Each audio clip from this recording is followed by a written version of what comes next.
5 taon sa ilalim ng araw, sa lupang ang bawat guhit ay aking natatanaw. Ramdam ang ulan, ang init ng Hunyo, ang hanging dala ng unos, aking nasusuyo, hindi na panaginip.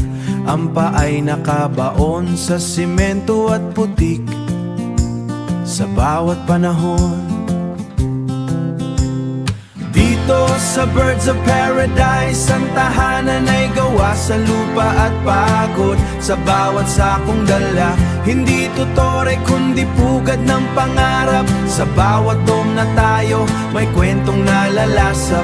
Mula sa kamay hanggang sa lupang pinagyaman. Dito, ang bukas ay may kadyakan. Dito, ang bukas ay may kadyakan. Dito, ang bukas ay may kadyakan. Mga kambing at ibon, sila ang kasama sa siklong walang tigil. Sa bawat umaga, walang utang na pasanin, walang bisig at pawis.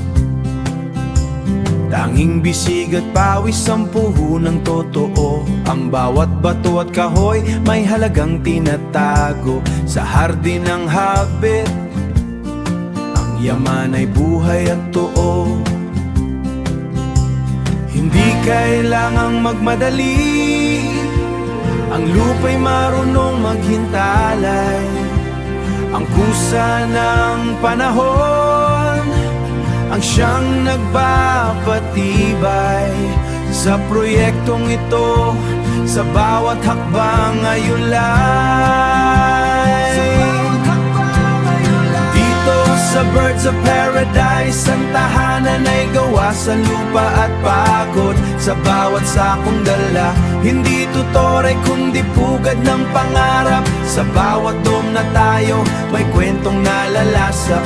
Mula sa kamay hanggang sa lupang pinagyaman. Dito, ang bukas ay may kadyakan. Dito, ang bukas ay may kadyakan. Dito, ang bukas ay may kadyakan.